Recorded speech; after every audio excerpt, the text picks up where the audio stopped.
So given all of the challenges enumerated in the last video, um, we should ask the question, how did the Mandela administration actually do in confronting these challenges? And the answer is that they have a mixed record. They had a mixed record. There were some admirable advances. Mandela did enjoy some success, and the nearly universal respect that he enjoyed upon his election in April and May of 1994 was still firmly in place when he exited as president in 1999. And in fact, for the rest of his life, he held a position that was, I would say, unrivaled anywhere else in the world in terms of respect that was accorded to him.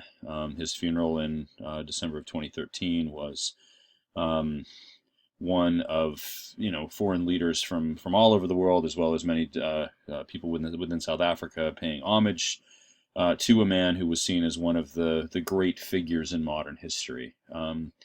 But as president, Mandela did have a mixed record. There were things that his presidency tried to do that they had little success in ultimately achieving. Even though they did make some advances, the challenges were so great that they could not possibly hope to meet all of them. And in some cases, they frankly just gave up and were not able to come anywhere close to the lofty goals that they set. Let's talk about economic policies. The strategy that Mandela and his administration adopted to grow the South African economy. And so they're sort of confronting two or three problems simultaneously. The first is that South Africa, in terms of its position in the world economy, was in a fairly weak spot. There were lots of labor protections. The unions were incredibly strong. There were people entrenched in positions. Businesses in South Africa tended to be staffed by very well-paid managers and middle managers, even skilled positions, due to the kind of dictates of apartheid, were paid really well. Most of those positions were still in white hands.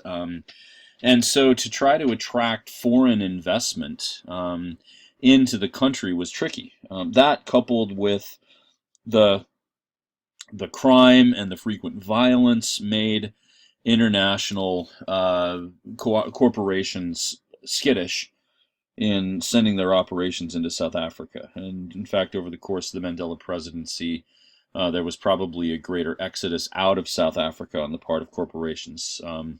Companies like the Anglo-American Corporation, which had been operated from within South Africa for decades, left and moved their headquarters to London.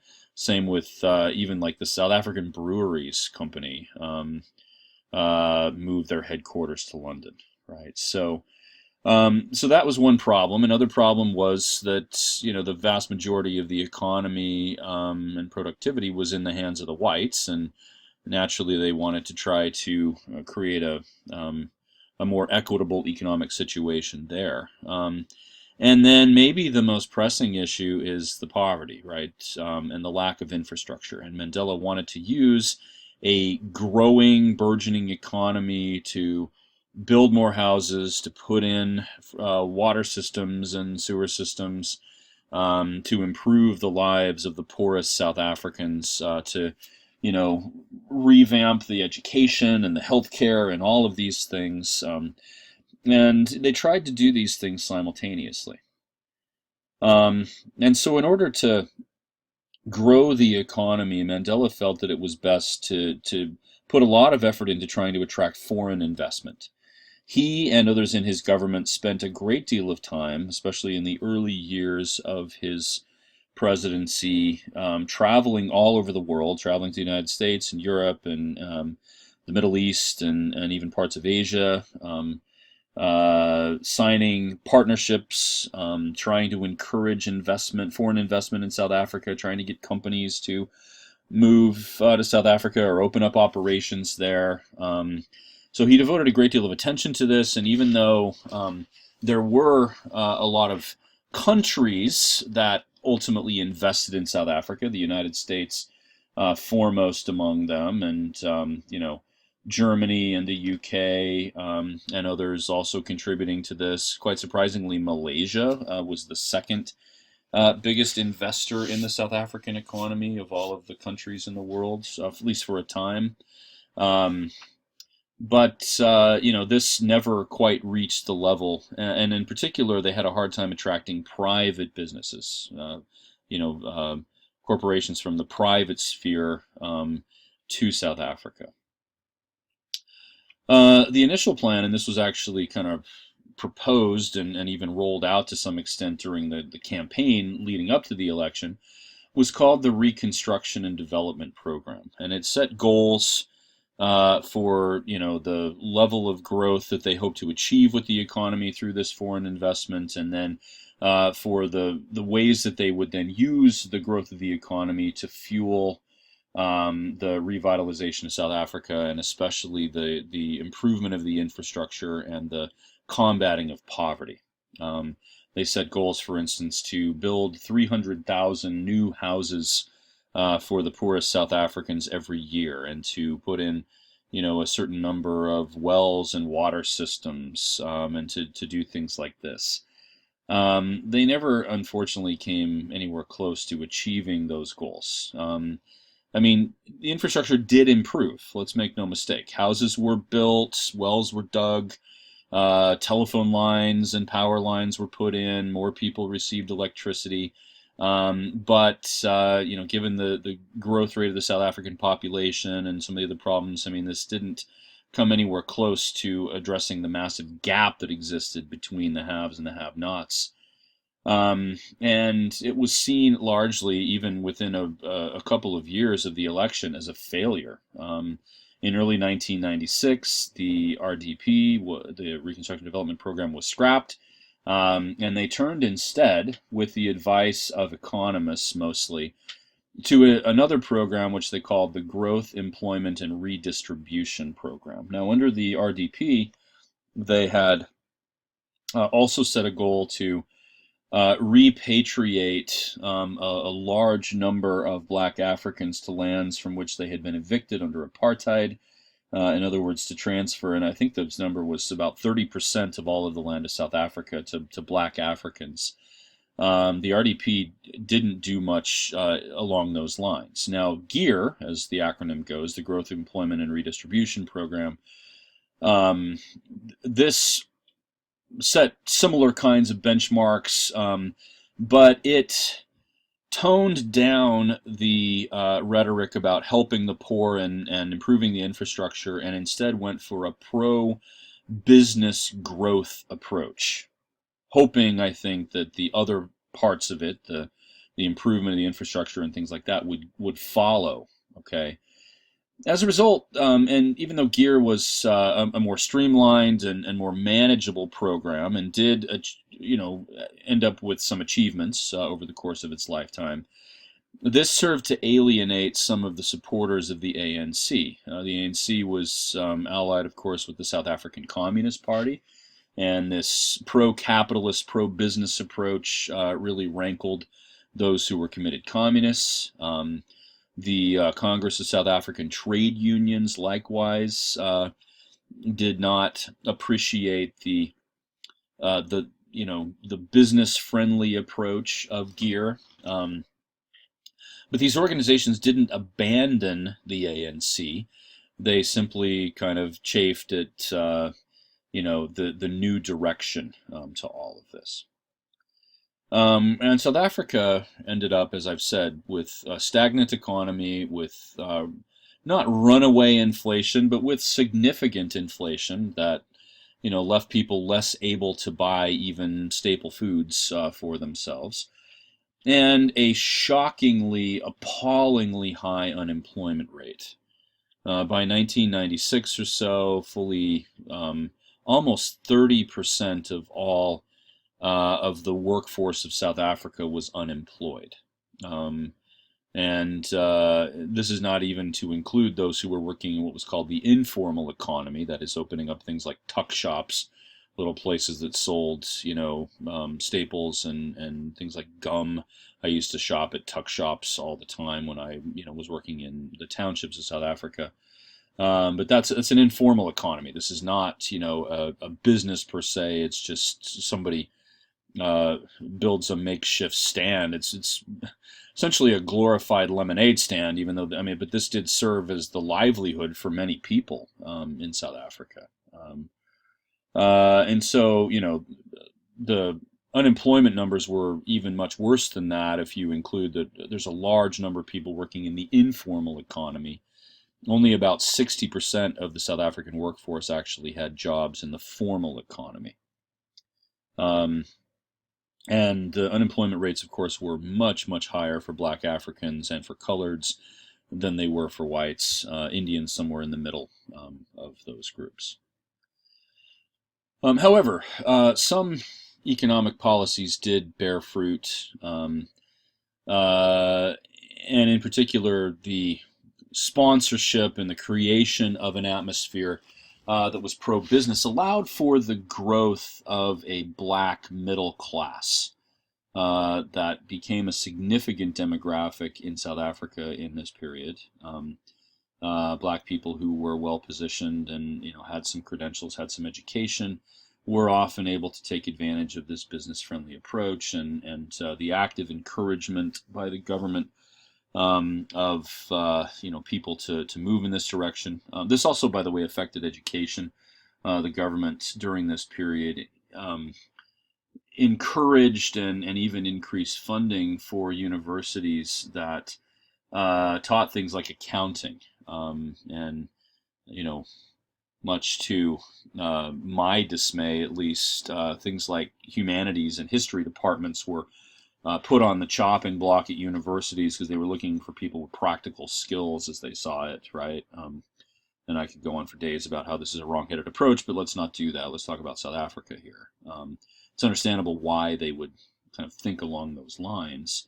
But this did aid in the growth of a black middle class to the point that many within this black middle class came to have perhaps more in common with their white middle class neighbors now, given that restrictions on where people could live who were of different races were lifted.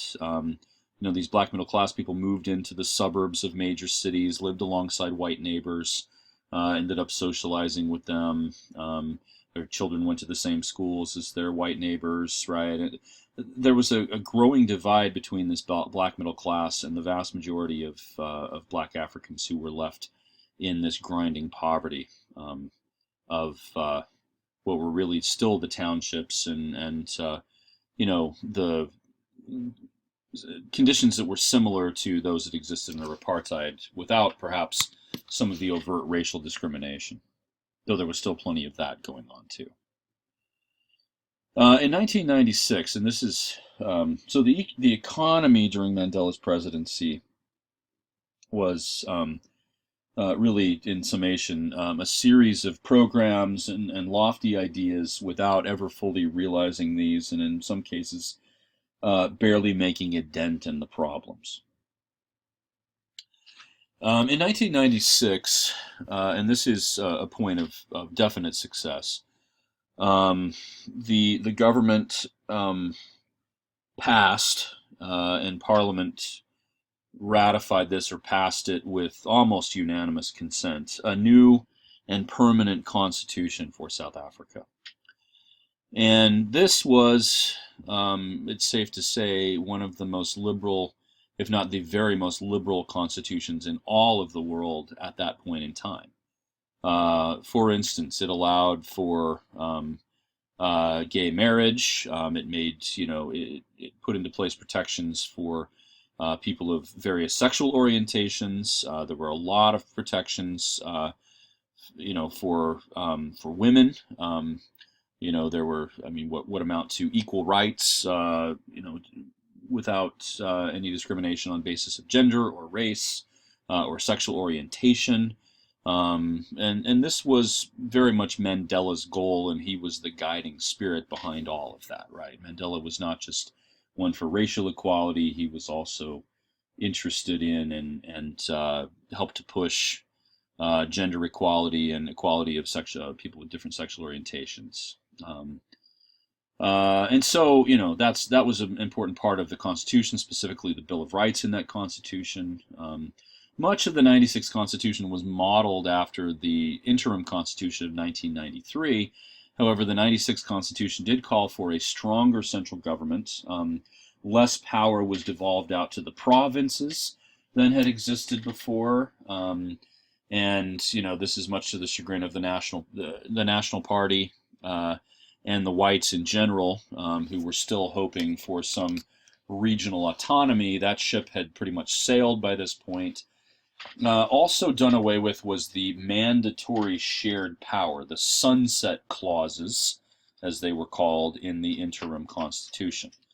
So the National Party, if the results stood after the 96 Constitution that had existed in the 94 election, then F.W. de Klerk would not have received the deputy presidency, and there would have been no coalition, no government of national unity along those lines, right? This is not to say that Mandela, was not interested in that still, but this did away with that and went for a basic majority rule. And so ultimately the ANC vision of a majority rule democracy came to fruition. More powers were given to the central government to enforce these within the provinces, which was also a welcome change for them. The National Party was unable to stop this tide. De Klerk and Mandela had become increasingly estranged from each other. De Klerk objected, but he really had little political clout. At this point, the National Party was severely weakened, partly by defections and partly by, frankly, just apathy, I think, in the face of the growth and popularity of the ANC. Right after the Constitution was put into place, was ratified, the National Party withdrew from the government of national unity. The 6 cabinet positions that had belonged to National Party members were given to ANC members. This did help, even though the National Party withdrew and many members of the white community were increasingly frustrated with the direction the government was going in. This did help the relationship between the ANC and the Inkatha Freedom Party. Mandela did a lot to flatter Buthelezi and to try to include him in the major decisions made by the government.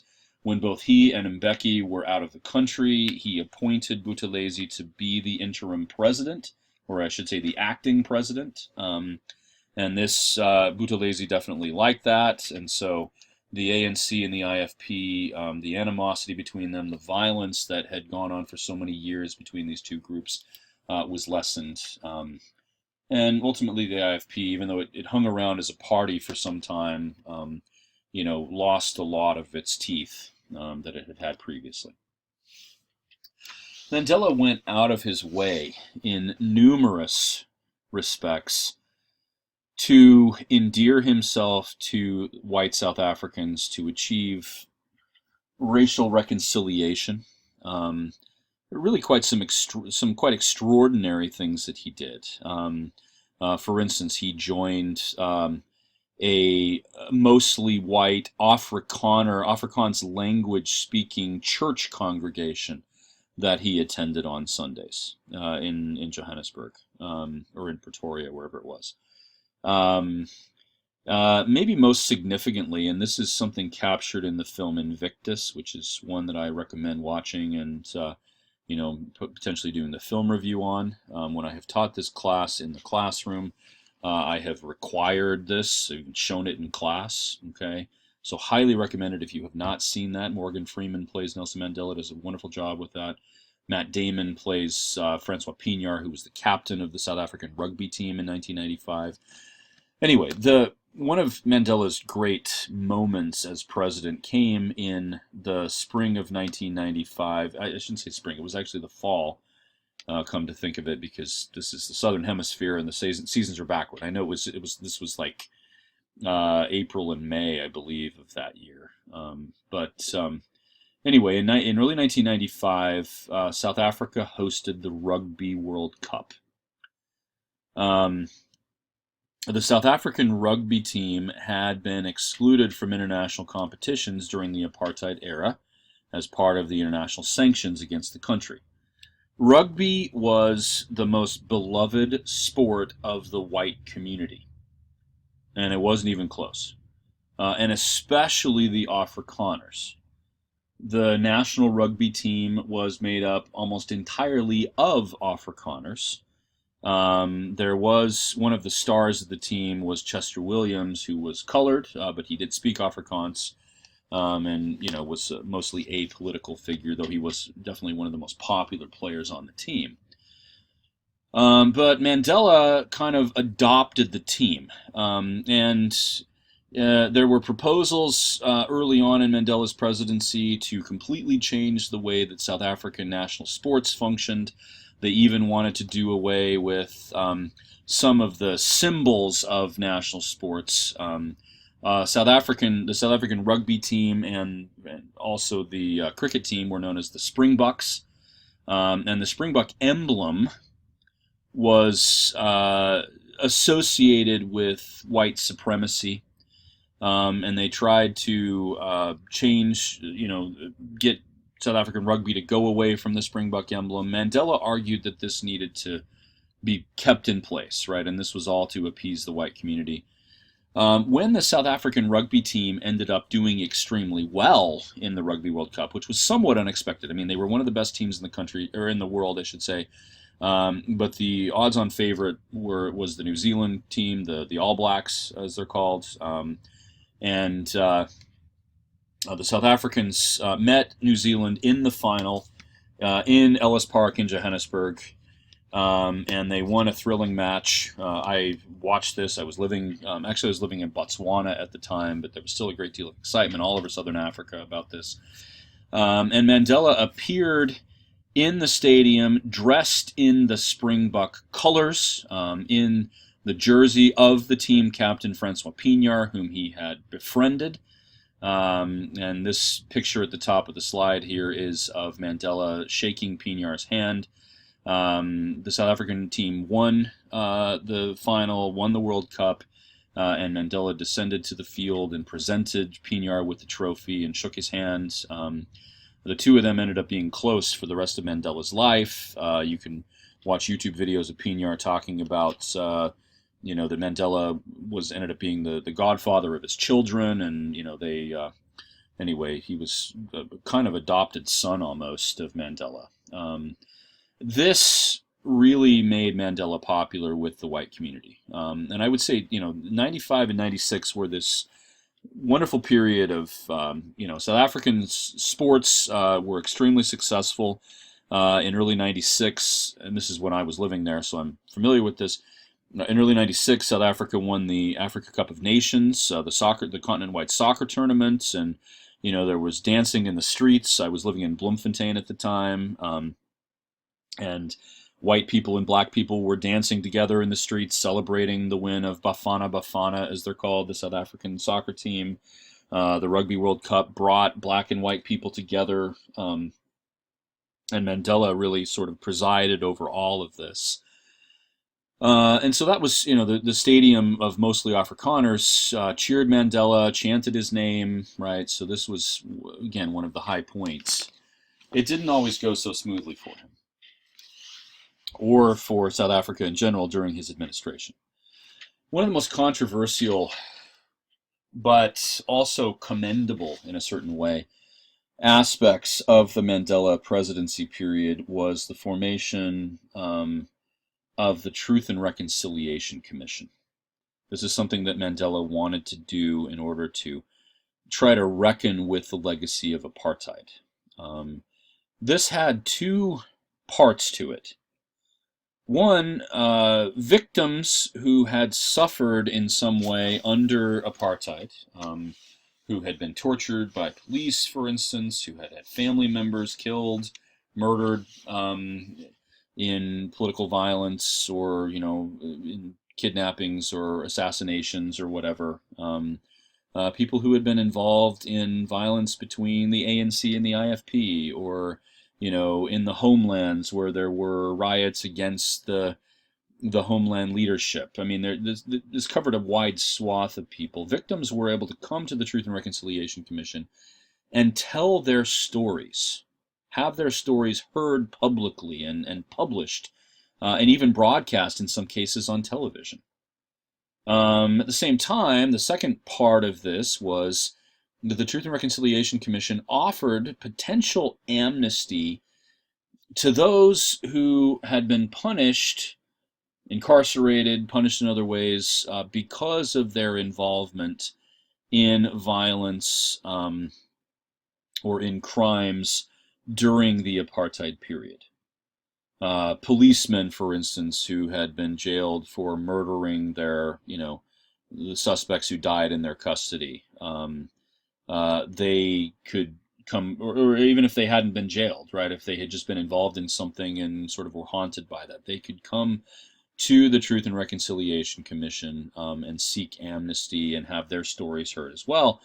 And as long, the idea was if they were not motivated by personal animosity, but rather by because they had been ordered to do something really heinous by a superior as part of their responsibilities under the apartheid government, then they could be granted amnesty. Okay. And so a lot of people who had been involved in really horrible things came forward and this was Mandela's goal, right? To have a hearing about all of this, to bring all of the secret operations of the police and the South African Defense Force and the so-called Third Force during the lead up to during the early 1990s, right? To bring all of that to light and to try to understand it and then heal and move on from it. That was the goal, okay? The Truth and Reconciliation Commission was chaired. It involved both white and black administrators, but it was chaired by Archbishop Desmond Tutu, who accepted this somewhat reluctantly. And Tutu really had a thankless job. Okay. Despite the lofty goals and stated purposes of the TRC, it probably created more problems than it solved. It opened up a lot of open wounds, poured salt on them, achieved little by way of reconciliation. It did bring forth truth, for sure, but few people felt reconciled. In many cases, those seeking amnesty were not granted amnesty. In many cases, people who felt they were innocent, which was a lot of people, I suppose, were taken to task by the Truth and Reconciliation Commission. This included not only operatives within the National Party government. De Klerk himself was chastised by the TRC, something he took great offense to, and in fact ended up suing the Truth and Reconciliation Commission to have some of their findings about him removed from the record. So not just National Party, but also the ANC and the IFP. Even Mandela and Buthelezi and others kind of, were implicated to some extent in the findings of the Truth and Reconciliation Commission. Mandela tried to remain aloof from this, but Thabo Mbeki kind of got his hands dirty. He objected to... So the ANC asked the TRC for blanket amnesty for anything they had done by way of violence, because it was, they said this was done as part of the liberation struggle, and so it ought to be dismissed. Tutu, when that proposal came up, said if the commission grants that, then I will step down as chair because that is simply unfair. We have to treat all parties equally here and have a full hearing. We can't just say ANC gets amnesty and others don't. Mbeki was outraged by this. And so there was some tension, between leaders within the black community. Many ANC figures were chastised as well by the Truth and Reconciliation Commission. Ultimately, Buthelezi was taken to task, even though he insisted that he was innocent of any wrongdoing. Right. So when the findings were released, there were a lot of objections to this. Most of the white population, it seems, saw this as just a kind of way to say that all white people were bad and racist, and to really just take the white community to task. Many within the black community were also upset, that ANC figures and others had been included for the opprobrium of the commission. But its findings were accepted by Mandela, even though Mandela himself felt that they were flawed and even said so. But as I said before, this didn't necessarily solve any problems, and in fact, probably increased racial tension in the country and failed to achieve the lofty goals that it had. Despite all of that, the few successes, the many failures, the Mandela presidency is a period when South Africa was still feeling really good about itself. And, things were looking positive, even if not all of the signals were in the best shape, right? The ANC grew in political power in the 1999 elections. Mandela said he was only going to serve one term. He did not seek a second term. Thabo Mbeki is the heir apparent, and he, took over as the head of the ANC, and ended up being elected president in 1999. The percentage of votes that the ANC received in the 99 elections were greater. I think it was about 66 or 67%, and so now they had what amounted to a supermajority within the South African parliament. And Mbeki took over, and I recall talking with South African friends at that point. I no longer lived in the country, but asking, "What do you think of Mbeki?" And both white and black friends said, "This is great. Thabo Mbeki is a man of integrity. He's somebody we can trust, and I think the country's in really good shape." Unfortunately, that optimistic outlook